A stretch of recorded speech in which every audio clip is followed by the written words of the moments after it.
Welcome back. It is 7:43 now. Some residents are living in fear after a recent ICE raid in Montebello. Last Thursday, Border Patrol agents pulled up to a tow yard. A man working there said he told officers he was an American citizen, but they still detained him. Look how you got my hand, you're twisting. If I'm American, bro. Yo, these guys are literally based off of skin color. My homie was born here. Brian Gavidia said the agent asked him what city and hospital he was born in, but he did not know. And he says that's when the agents threw him into a gate and twisted his arm. Gavidia was later released, but his friend and co-worker Javier Ramirez, who also stated he's an American citizen, is still in custody at a downtown detention center.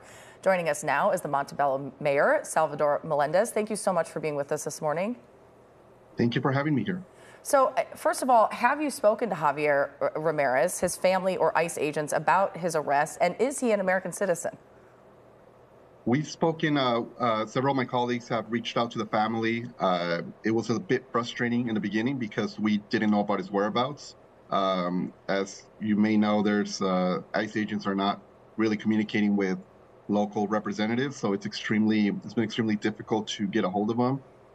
And to kind of get a status of where he's at. So that's part of the frustrating part and the confusion that all of this has been created.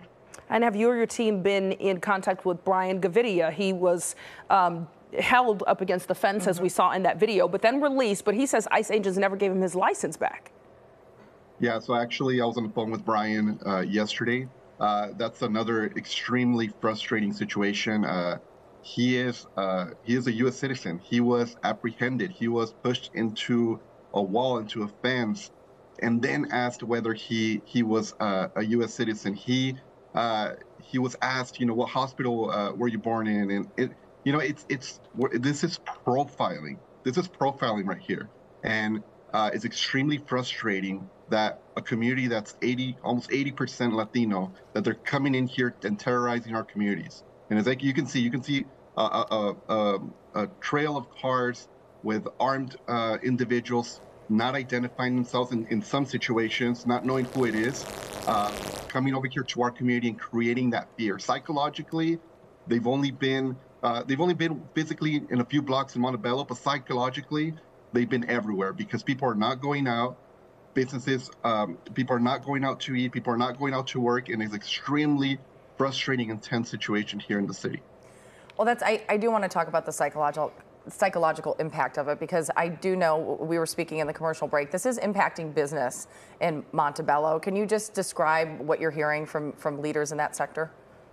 Yeah, and I can tell you about, a couple of businesses reported that some of their staff is not showing up to work. And I have to tell you this, their staff have legal status, but because of all of this and these two specific situations here in the city, they're not going to work.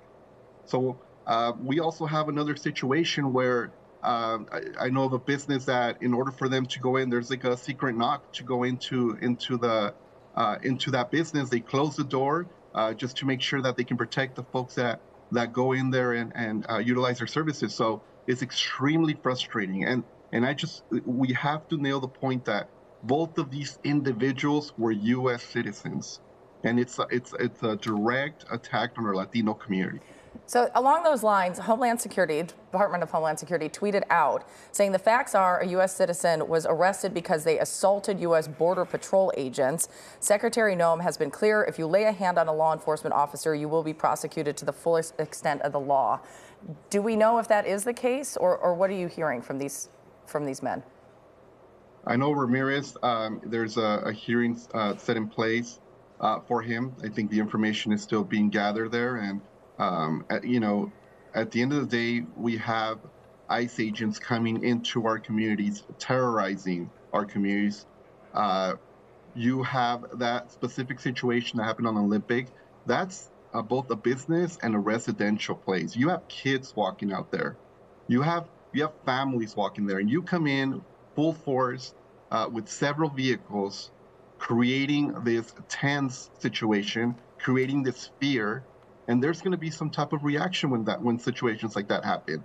There's several vehicles that come in full force with their guns drawn, coming into our neighborhoods. Of course, there's going to be some tense exchanges, but you know, the point here is that they're coming into our communities and they're creating fear, creating havoc, and creating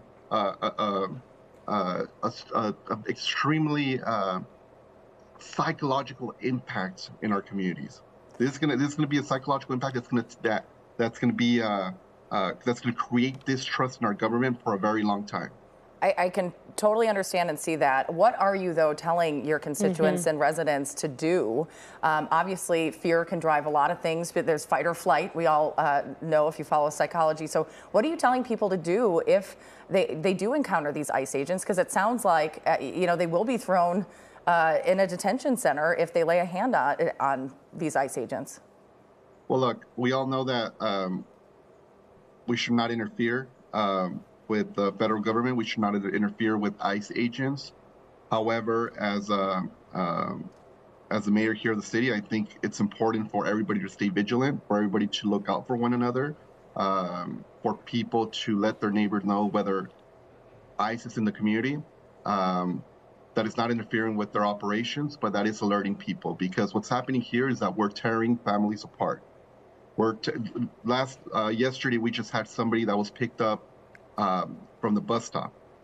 So these are not criminals that we're taking. These are coming into our neighborhoods, raiding our car washes, raiding the Home Depots, raiding places where there's no specific criminal there. They're just taking people because they look of a specific a specific origin, and that is not okay in our communities.